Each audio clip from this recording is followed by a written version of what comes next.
I think I'll take a departure from my normal motif and do a review of a movie I had never seen but had seen parts of in other media. For a while during the 1990s, it seemed like the coolest thing you could do to any type of media that you were creating was add video or audio samples from old movies to it. Everyone was doing it, and I mean everyone. Movies, music videos, even early rave and electronic music featured samples from B-movies. The more cheesy and obscure, the better. And if you could identify the movie, you would have been thought of as super smart. Kind of laying the groundwork for the hipster movement, which I consider myself to be a part of. But all pretenses aside, let's wrap our arms around It Came From Beneath the Sea and see if its reputation for being referenced is worth all the fuss, or if Nelson Mandela is waving his magic wand.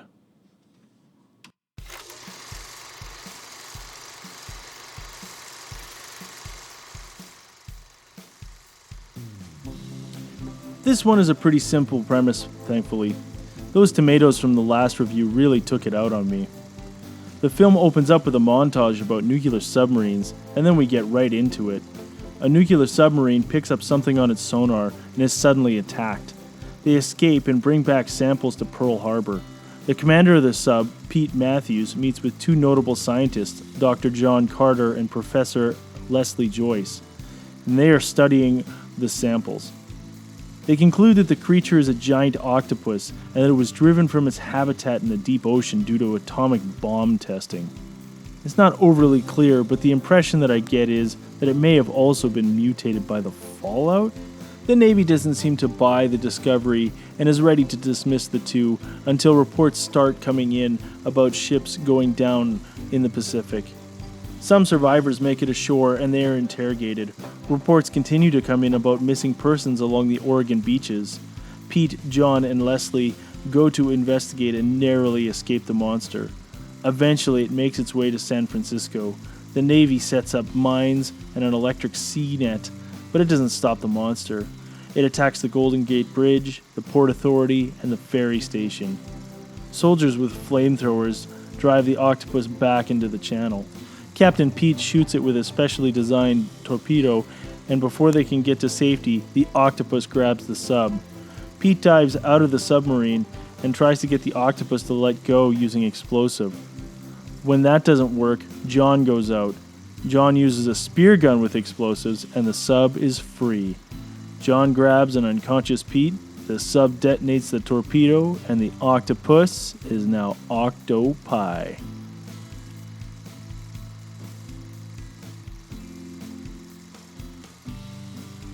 Like most creature features of the time, the theme of nuclear weapons and atomic energy is central. Although they don't explain the creature away as a mutation of atomic energy, they do state that it has been driven from the depths of the ocean because of the use of nuclear weapons. That might seem strange or even a tired cliche, but in the 1950s it was a major concern. 10 years had passed since the use of nuclear weapons on Japan. And in those 10 years, close to 50 hydrogen bombs were tested by the United States alone. The Cold War had technically started, and many people were terrified of war in the nuclear age. It should come as no surprise that the metaphor a lot of the 1950s creature features use is one of unstoppable power that is released by the use of nuclear energy. However, this film turns that slightly on its ear. An atomic sub is used to combat and defeat the monster, so the metaphor could be interpreted that when used properly, nuclear energy can be the answer.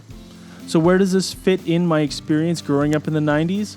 Well, I spent a few hours trying to dig up a list or something that would confirm my impression that It Came From Beneath the Sea was everywhere, and in this instance, the Mandela effect was definitely somewhat to blame.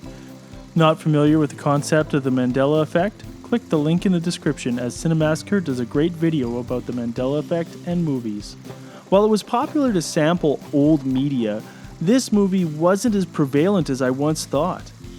This is a good example of the Mandela effect in relation to now and the cognitive bias and frequency illusion then. Click the link in the description for more information about frequency illusion. I would have seen a reference to It Came From Beneath the Sea in one movie, and saw another reference to a 50s creature film like The Beast from 20,000 Fathoms, and suddenly it was everywhere. But when I look for this movie, I can only find two solid references. One is the 1995 suspense thriller Crimson Tide.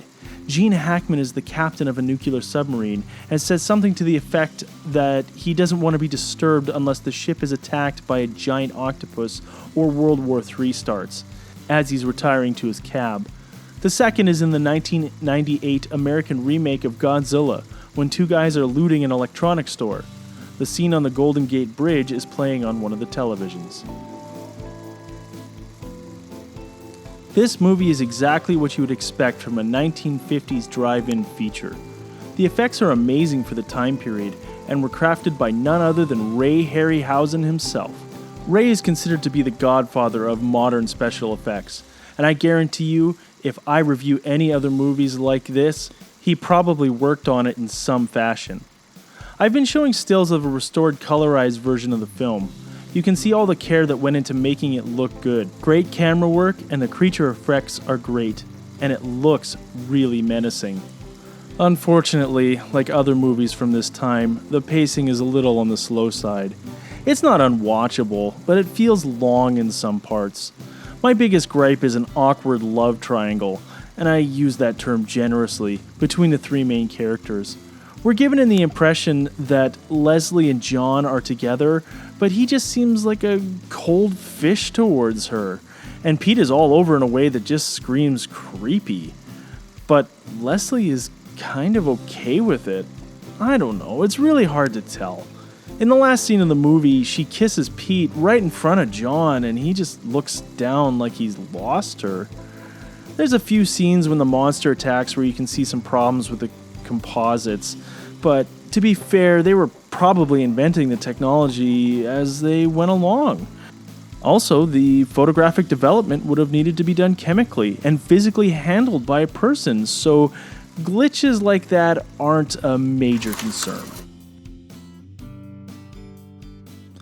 It Came From Beneath the Sea is a B-movie classic, and the basic premise could be reused today and not much would actually have to be changed. This story is a bit slow, but the visuals are great to watch. I give it a B+, not quite boutique level aged Gouda, but the supermarket equivalent. My name is Ryan, thanks for watching. Don't forget to like, share, and subscribe, and remember, you can't spell cheese without a B.